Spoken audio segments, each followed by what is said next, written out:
जय श्री महाकाल। आज गुरुजी ने कथा में बताया कि मुक्ति पाना सरल है लेकिन भक्ति पाना कठिन है। मुक्ति तो हम थोड़ा सा दान पुण्य करते हैं, कुछ अच्छा कर्म पाठ करते हैं तो मुक्ति सुलभ हो जाती है, लेकिन भक्ति को पाना कठिन है।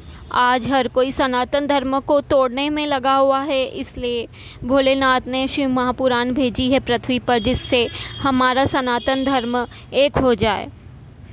तथा पंडित जी ने कहा अपनी कथा में कि अगर हम भगवान की कथा को श्रवण कर रहे हैं, शिव महापुराण की कथा कर रहे हैं, मंदिर जा रहे हैं, शिवालय जा रहे हैं, तो ये केवल भगवान की इच्छा से ही संभव है। जब तक भगवान की कृपा, भोलेनाथ की कृपा है, तब हम उनके मंदिर पहुंच पा रहे हैं, कथा में पहुंच पा रहे हैं। अगर उनकी कृपा नहीं है तो हम मंदिर क्या कथा में कहीं भी नहीं जा सकते। इसके बाद गुरुजी ने कहा कि सुखी जीवन के लिए ज़रूरी नहीं घर में सोफ़ा सेट हो, एसी हो, सारी सुख सुविधाएं हो। अगर ये सब भी है फिर भी इंसान दुखी रहता है। अगर उसके मन में शांति नहीं है, घर में शांति का माहौल नहीं है, माहौल अच्छा नहीं है, अगर हमारा दुख का समय चल रहा है तो भोलेनाथ के मंदिर जाओ, एक लोटा जल चढ़ाओ। हो सकता है कुछ समय लगे दुख का समय कटने में, क्योंकि फाइल अगर मोटी है तो उसको निपटाने में समय लगता है। लेकिन अगर तुम एक लोटा जल चढ़ाते रहे, मंदिर जाते रहे, तो वह दुख का समय भी कट जाएगा। जैसे पतंग की डोर उसके चलाने वाले के हाथ में होती है, तो जो महादेव को एक लोटा जल चढ़ाता है तो जल चढ़ाने वाले की डोर शंकर जी के हाथ में रहती है। तो हमारे दुख का समय काट कर अच्छे दिन हमारे लिए ज़रूर लाएगा। इसके बाद उन्होंने कथा में कहा कि कर्म करते रहो, कर्म में पीछे मत हटो, क्योंकि कर्म के साथ साथ भोलेनाथ को एक लोटा जल चढ़ाओ। अगर हम कोई काम करने जा रहे हैं तो पहले शिवालय जाओ, भोलेनाथ को एक लोटा जल चढ़ाओ, क्योंकि हमारी मेहनत को चार चांद लगाने वाला तो भोलेनाथ ही है। अब जैसे उन्होंने अपने बेटों का एग्ज़ाम्पल दिया कि जैसे गणेश जी और कार्तिकेय जी को भी उन्होंने सारा सिंहासन राज नहीं दिया, पहले उनसे कर्म करवाया कि पहले पृथ्वी की परिक्रमा करके आओ, जो पहले करेगा उसे ही प्रथम पूज्य कहा जाएगा। तो पहले शंकर जी ने भी अपने बेटों से कर्म करवाया, उसके बाद ही उन्हें राज्य दिया। तो तुम भी अपना कर्म करो। उसके बाद उन्होंने राजा विक्रमादित्य की कथा सुनाई। उसके अनुसार एक बार राजा विक्रमादित्य ने अपनी सभा में सभी मंत्रियों से पूछा कि सबसे बड़ा दानवीर कौन है इस पृथ्वी पर। तो सभी मंत्रियों ने कहा कि राजा विक्रमादित्य आप ही सबसे बड़े दानवीर हो। लेकिन एक ब्राह्मण जो चुपचाप बैठा था, राजा विक्रमादित्य उसके मन का हाल जान गए और उस ब्राह्मण से पूछा कि तुम चुप क्यों बैठे हो, क्या कहना चाहते हो, खुल के कहो। ब्राह्मण पहले तो संकोचवश उसने कुछ नहीं कहा और फिर कहा नहीं नहीं राजन, कोई बात नहीं। तो फिर राजा विक्रमादित्य ने कहा कि देखो, झूठ मत बोलो, झूठ बोलने से हमेशा सर्वनाश ही होता है। जैसे गाय ने अगर झूठ बोला था तो उसका मुख अपूज्य हो गया, उसको पूंछ से पूजा जाता है। ब्राह्मण ने झूठ बोला तो उसे सीता जी का श्राप लगा। फाल्गु नदी ने झूठ बोला था तो उसे भी श्राप लगा था, इसलिए तुम झूठ मत बोलो। फिर ब्राह्मण ने बहुत सकुचते हुए कहा कि आपसे भी बड़ा दानवीर एक समुद्र के उस पार रहने वाला राजा चंद्रायण है, जो रोज़ 1,00,000 सोने की मोहरें दान करता है। राजा विक्रमादित्य को चैन नहीं मिला। वह रात में ही दूसरी ओर समुद्र की दूसरी पार चल दिया। वहाँ राजा चंद्रायण के यहाँ गया और उन्होंने उनसे कहा, वे दूसरे वेश में गए, राजा के वेश में नहीं गए, और राजा चंद्रायण से कहा कि मुझे नौकरी की आवश्यकता है, आप मुझे नौकरी पे रख लीजिए। राजा चंद्रायण ने पूछा कि तुम क्या काम कर सकते हो। तो विक्रमादित्य ने कहा, मैं कुछ भी काम कर सकता हूँ, ऐसा काम जो कोई नहीं कर सकता वह सब मैं कर सकता हूँ। फिर राजा चंद्रायण ने उन्हें द्वारपाल की नौकरी पर रख लिया। अब राजा चंद्रायण एक दिन सुबह सुबह नहाए और राजा विक्रमादित्य उनके साथ गए। उन्होंने देखा कि राजा चंद्रायण एक दिन सुबह सुबह नहाए और एक देवी जी के मंदिर गए और वहाँ पर सामने एक खोलता हुआ तेल था, उसमें उन्होंने डुबकी लगाई और उनका सारा अंग जल गया और 64 योगिनियाँ आई, उनके अंगों को नोचने लगी और उनका शरीर ख़त्म हो गया। इतने में देवी जी प्रकट हुई। उन्होंने उनके शरीर पे जल का छींटा दिया तो वह राजा चंद्रायन फिर से जीवित हो गए और फिर देवी ने उन्हें 1 लाख सोने की मोहरें प्रदान करी। फिर राजा विक्रमादित्य ने भी ऐसा ही किया। वे पहले स्नान करे और फिर देवी जी के मंदिर जाकर खोलते हुए तेल में डुबकी लगाई और फिर देवी जी ने आकर जल का छींटा दिया और राजा विक्रमादित्य से कहा कि मांग ये ले 1 लाख सोने की मोहरें। तो विक्रमादित्य ने लेने से मना कर दिया। फिर राजा विक्रमादित्य गए, स्नान किया, देवी जी के मंदिर का दर्शन करके सामने खोलते हुए तेल में डुबकी लगाई। फिर देवी जी ने जल का छींटा देकर उनको 1 लाख मोहरें देना चाहिए। विक्रमादित्य ने मना कर दिया। फिर ऐसे करते करते जब 7वीं बार राजा विक्रमादित्य खोलते हुए तेल में डुबकी लगाने वाले थे तो देवी जी प्रकट हुई और बोली, तुझे क्या चाहिए? तो राजा विक्रमादित्य ने कहा कि मुझे वह पोटली दे दो जिसमें से आप रोज़ 1 लाख सोने की मोहरें देती हो। तो देवी जी ने, माँ दुर्गा भवानी ने वह पोटली उन्हें दे दी राजा विक्रमादित्य जी को। और फिर वहाँ समुद्र के किनारे से उनका मंदिर और उनकी मूर्ति और वह खोलता हुआ तेल सब समुद्र में समा गया। अब राजा विक्रमादित्य वह पोटली लेकर अपने नगर को चले गए। इधर राजा चंद्रायन को पता चला कि देवी जी का मंदिर, वो तेल, सब कुछ चले गया।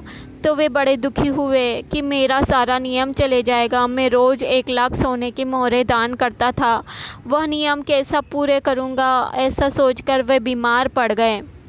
बीमार पड़े तो सूचना लोगों तक पहुंची। राजा विक्रमादित्य तक सूचना पहुंची तो राजा विक्रमादित्य राजा चंद्रायन के पास आए और उनसे कहा कि मैं ही तुम्हारा द्वारपाल बना था और मुझे देवी जी ने यह सोने की मोहरें वाली पोटली दी है, इसे तुम रख लो, इसमें से रोज़ 1 लाख सोने की मोहरें निकाल के दान कर देना। इस कथा से पता पड़ा कि राजा विक्रमादित्य कितने बड़े दानवीर थे कि उन्होंने अपनी पोटली राजा चंद्रायन को दान कर दी, जिसमें से वे रोज़ 1 लाख सोने की मोहरें निकाल के दान करने लगे। यह थी दानवीर विक्रमादित्य जी की कथा। इसके बाद गुरुजी ने कहा कि अगर भोजन नहीं पचता है तो बीमार कर देता है, और अगर बात नहीं पचती है तो इंसान चुगलखोर हो जाता है, और धन नहीं पचता तो इंसान अहंकारी हो जाता है। इसलिए दानी वह नहीं जो धन का दान दे, जो वस्त्र दे, जो भूमि दे, जो स्वर्ण दे। दानी वो है जो दूसरों के चेहरे पर हंसी लाए, जो दूसरों का चेहरा देखकर उसका दुख पहचान जाए और उसे प्रेम का दान दे। वही उसका सबसे बड़ा दान है, जो दूसरों का दुख दूर करे। इसीलिए भगवान शिव को भी ओघड़दानी कहते हैं, क्योंकि वो किसी का दुख नहीं देख सकते हैं और सभी को खुशी देते हैं, इसलिए उन्हें भी ओघड़दानी कहते हैं। इसके बाद गुरुजी ने एक पत्र पढ़ा नेहा शुक्ला कांकेर से, जिनकी 2012 में शादी हुई थी और जिन्हें 10 साल तक बच्चा नहीं हुआ था। 3 बार IVF करवाया, लेकिन IVF भी असफल रहा। उसके बाद उन्होंने शिव महापुराण की कथा सुनी, पशुपति व्रत किया, सफ़ेद आंकड़े की जड़ का प्रयोग करा, लेकिन एक पशुपति व्रत में भी बात नहीं बनी, तो दोबारा उन्होंने पशुपति व्रत किया। उसके बाद उनके घर में संतान की प्राप्ति हुई। उसके बाद गुरुजी ने कहा कि जैसे हम चाय पीते हैं, हमारी ज़ुबान जलती है, हमें गर्म लगती है, फिर भी हम जैसे तैसे करके चाय पीते हैं और चाय पीना नहीं छोड़ते हैं, उसी तरह अगर हम एक एग्ज़ाम में फ़ेल हो रहे हैं तो हम मेहनत करना नहीं छोड़े, फिर एग्ज़ाम दे, फिर उसको क्लियर करें। एक ना एक दिन हमें मंजिल ज़रूर मिलेगी। उसके बाद उन्होंने ब्रह्मा जी और विष्णु जी की कथा सुनाई कि ब्रह्मा जी और विष्णु जी ने मिलकर एक पर्वत का मंथन किया और उस मंथन में से एक अग्निखंभ प्रकट हुआ जो शिवलिंग की आकृति का प्रकट हुआ। तो ब्रह्मा जी और विष्णु जी ने कहा कि ब्रह्मा जी आप सिर देखने जाइए, और विष्णु जी ने कहा कि मैं चरण देखने जाता हूँ। दोनों सिर और चरण देखने गए विष्णु जी को चरण नहीं मिला तो उन्होंने आके सत्य कह दिया, तो उनका नाम सत्यनारायण भगवान पड़ गया। और ब्रह्मा जी ने केतकी के फूल और गौ माता को लिया है और उनसे भी झूठ बुलवा दिया और खुद भी झूठ कहा, जिससे उनका सिर कट गया और कर्मनाशा नदी प्रकट हुई। पंडित जी ने कथा में कहा कि भगवान शिव अहंकार को स्वीकार नहीं करते। जैसे कामदेव को उनकी सुंदरता का अहंकार था तो शिव जी ने उसे भस्म कर दिया।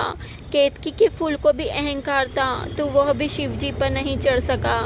उसके बाद चंद्र को भी अपनी काया का अहंकार था तो उन्हें भी काया का रोग हो गया। ऐसे ही गंगा को भी अहंकार हो गया था कि वह पृथ्वी पर उनका वेग कोई नहीं संभाल सकता। इससे संबंधित उन्होंने गंगा जी की कथा सुनाई कि एक बार राजा सदर जिनकी एक पत्नी से एक पुत्र था और एक पत्नी से 60,000 पुत्र थे, तो राजा सदर ने जब अश्वमेध यज्ञ रखा तो उसे इंद्र ने खंडित करने का सोचा, क्योंकि अश्वमेध यज्ञ जो जीत जाता था तो ब्रह्मांड पूरा उसी का हो जाता था। तो यज्ञ को खंडित करने के लिए इंद्र ने सोचा, तो उसने अश्व का घोड़ा मतलब यज्ञ का घोड़ा चुरा के कपिल मुनि के आश्रम में रख दिया। कपिल मुनि आंख बंद करके बैठे हुए थे, तो इतने में राजा सदर के पुत्र आए अश्व को ढूंढने के लिए। उन्होंने देखा कि अश्व तो कपिल मुनि के आश्रम में बंधा हुआ है, तो उन्होंने कपिल मुनि को अपशब्द कहे, तो कपिल मुनि के शाप से वे वहीं पे भस्म हो गए। फिर गुरुजी ने एक पत्र पढ़ा काकेर का, जिसमें एक महिला को शादी के बाद बच्चा नहीं हो रहा था, तो घर वाले लोग और अड़ोसन पड़ोसन और उनके रिश्तेदारों से टोकते थे कि क्यों इतनी पूजा पाठ करती है, इतनी पूजा पाठ करने से क्या फ़ायदा जब भगवान सुन ही नहीं रहे। फिर उसने आसन लगाकर शिव महापुराण की कथा सुनी, पशु प्रति व्रत करना शुरू किया, सफ़ेद डाकड़े की जड़ का प्रयोग करना शुरू किया। उसके 3 महीने बाद उन्हें संतान की प्राप्ति हो गई। जो लोग कहते हैं कि एक लोटा जल चढ़ाने से क्या होता है, पूजा पाठ करने से क्या होता है, वह जाके इस महिला से पूछे कि क्या होता है। एक लोटे के जल और गिलास के जल में बहुत अंतर होता है। लोटा का जल जो हम चढ़ाते हैं और उसका आचमन जब करते हैं तो वह बड़ी से बड़ी बीमारियों को भी काट देता है। जल की बहुत महत्ता है। इसके बाद उन्होंने एक और पत्र पढ़ा झुंझुनू से पवन सिंह का, जिनके माताजी के मुंह में सफ़ेद छाले हो गए थे, तो कई जगह आराम नहीं पड़ रहा था उन्हें। कई जांचें करवाई तो उन्हें कुछ भी आराम नहीं पड़ा, गोली दवाई चल रही थी, आराम नहीं पड़ा। उसके बाद उन्होंने पड़ोसन के कहने पे अपनी माताजी को जब चढ़ा हुआ जल देना आरंभ किया तो धीरे धीरे कर उनका छाला अच्छा हो गया। इस पर गुरुजी ने कहा कि आप डॉक्टर की दवाइयाँ तो लो, साथ में भोलेनाथ को चढ़ाए हुआ जल का आचमन भी करते रहो। अगर दवाई ना लगे तो कुंदकेश्वर महादेव के नाम से खाओ, दवाई लगना शुरू हो जाएगी। इसके बाद उन्होंने कहा कि हमेशा वाणी भी अपनी फ़िल्टर करके बोलना चाहिए। जैसे हम पानी फ़िल्टर करके पीते हैं वैसे वाणी भी फ़िल्टर करके बोले। उसके बाद उन्होंने एक रुद्राक्ष महोत्सव में आई महिला का पत्र पढ़ा, जो रुद्राक्ष महोत्सव में आई थी लेकिन वहाँ पर ना रुद्राक्ष ले सकी और ना ही भोलेनाथ के दर्शन कर सकी। अपने बेटे के साथ आई तो जाते जाते चौखट पे से एक कंकड़ उठा कर ले गई थी और अपने बेटे से बोलने लग गई कि तू इस पे जल चढ़ा, तेरी सरकारी नौकरी जरूर लगेगी। बेटा बात नहीं माना, वह बड़ी श्रद्धा से जल चढ़ाती थी। एक दिन बेटा बोला, माँ तू इतना कहती है तो मैं 3 महीने जल चढ़ा के देखता हूँ। सीहोर वाला महाराज कहता है ना, 3 महीने जल चढ़ा के देखता हूँ। अगर 3 महीने में मेरी सरकारी नौकरी लग गई तब तो ठीक है, नहीं तो मेरे लिए कोई भगवान नहीं है। बेटे ने जल चढ़ाना आरंभ किया और उसकी 1 महीने बाद ही सरकारी अस्पताल में नौकरी लग गई। इसके बाद गुरुजी ने राजा सदर की कथा को आगे बढ़ाते हुए कहा कि राजा सदर ने अपने पौत्र को भेजा अंशुमान को, लेकिन कोई फ़ायदा नहीं हुआ। राजा दिलीप को भेजा। फिर राजा भागीरथ जी आए। राजा भागीरथ जी ने गंगा जी की तप साधना की तो गंगा उछल के कहती है, बड़े अहंकार से कहती है कि किसकी सामर्थ्यता है जो मुझे पृथ्वी पर झेल ले। तो राजा भागीरथ जी ने निवेदन करके कहा, माँ, मैं जिसकी आराधना करता हूँ वह शिवजी ही आपको झेल सकते हैं। अहंकार। फिर गंगा जी बड़े अहंकार से हंस पड़ी। तो फिर गुरुजी ने कहा कि कभी भी ज़िंदगी में अहंकार मत करो। अहंकार में 3 गए, धन, वैभव और वंश। ना मानो तो देख लो रावण, कौरव और कंस। भागीरथ जी ने कहा, शिवजी झेल लेंगे। तो गंगा जी ने कहा, ठीक है, मैं आने को तैयार हूँ, शिव झेल सके तो झेले।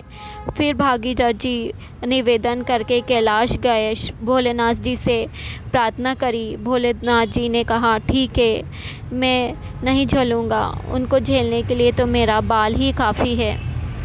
फिर जब गंगा जी इठलाती हुई बड़े वेग के साथ पृथ्वी पे आई, कभी इधर जाए कभी उधर जाए, शंकर जी ने भी अपनी जटाएं फैलाई और उस जटाओं में गंगा जी को समाया। गंगा जी छटपटाई, आवाज़ लगाई कि मुझे निकालो, बाहर निकालो। फिर गंगा जी ने क्षमा मांगी। फिर गंगा जी ने भागीरथ जी से कहा कि मुझे यहाँ क्यों बुलाया है पृथ्वी पर। तो भागीरथ जी ने कहा, अपने पितरों के उद्धार के लिए बुलाया है। इसके बाद गुरुजी ने कहा कि जो कहते हैं कि शिव पे चढ़ा हुआ जल मत पियो, बेलपत्र मत खाओ, अगर ऐसा है तो मरते समय क्यों गंगा जल देते हो जो मर रहा है उस प्राणी को, क्योंकि गंगा भी तो शिव जी से ही निकली हुई है, तो तुम क्यों फिर गंगा जल देते हो। फिर उसके बाद गुरुजी ने कहा कि जिंदा हो तो सब करो, दान करो, पुण्य करो, पूजा पाठ करो, जो मन में आए करो। अगर किसी को नहीं देना है तो मत दो, पर अपने धन का उपभोग तो करो। जिंदा हो तो जिंदे जैसा जियो। श्राद्ध भी हमें ये शिक्षा देता है कि हमें कैसा जीना चाहिए, क्योंकि मरने के बाद तो तुम फ़ोटो पे टंग जाओगे और अपनी फ़ोटो डीपी भी नहीं चेंज कर पाओगे। तो ज़िंदा हो तो अपनी डीपी चेंज करते रहो और खाते पीते रहो, मस्त ज़िंदगी जियो। यही हमें श्राद्ध भी शिक्षा देते हैं। इसके बाद गुरुजी ने 2 उपाय बताए कथा के कि हमारे घर में अगर पितृदोष है, बच्चों का विवाह नहीं हो रहा है, वंश की बढ़ोतरी नहीं हो रही, कोई शुभ कार्य नहीं हो रहा है, तो छठ की जो तिथि आ रही है, अभी जो सोमवार को छठ तिथि आने वाली है, 23 सितंबर को जो छठ तिथि आने वाली है, उस पर एक कटोरी में गंगा जल लेकर रात भर उसमें एक बेलपत्र डालकर रात भर उसे रख दो। दूसरे दिन उस गंगा जल को पूरे घर में घुमाओ और जाकर शिव मंदिर में चढ़ा दो और वो बेलपत्र भी बाबा को चढ़ा दो। अगले श्राद्ध तक कैसा भी पितृदोष है समाप्त हो जाएगा। इसके बाद गुरुजी ने एक और उपाय बताया, जिसमें उन्होंने बताया कि अगर घर में किसी लड़का लड़की की शादी नहीं हो रही है तो यही सोमवार की जो छठ आए उस पे आपको एक सफ़ेद फूल शिव जी को चढ़ाना है और एक लाल फूल अशोक सुंदरी के स्थान पे चढ़ाना है। 5 बेलपत्र चढ़ानी है भोलेनाथ को और 1 लोटा जल समर्पित करके अपनी कामना, अपना गोत्र बोलते हुए अपनी मन की कामना बोलना है। अगले श्राद्ध तक आपका रिश्ता भी पक्का हो जाएगा। और जो 5 बेलपत्र चढ़ाई थी उसमें से 1 बेलपत्र घर पे उठा के लाना है। यह गुरुजी ने 2 उपाय बताए कथा के। इसके अलावा इसके बाद गुरुजी ने एक और आखिरी में पत्र पढ़ा, जिसके अनुसार एक औरत जिसका बेटा जो कर्जे में डूब गया था और उसने मर गया, और उसके बाद जब औरत के पास कर्जा मांगने वाले लोग आने लग गए, लोगों ने कोर्ट केस भी लगाने लग गया, रोक धमकी देने लग गए, फिर भी उसने विश्वास नहीं छोड़ा, भोलेनाथ पे जल चढ़ाती रही, प्रार्थना करती रही और आखिरी में वह कोर्ट केस भी जीत गई, कर्जा भी चुक गया। तो भोलेनाथ की कृपा से सब कुछ हो गया। यह थी आज की कथा का सार। अगर आपको अच्छा लगा हो तो मेरे चैनल को सब्सक्राइब करके वीडियो को लाइक करके शेयर ज़रूर कीजिएगा। Thank you.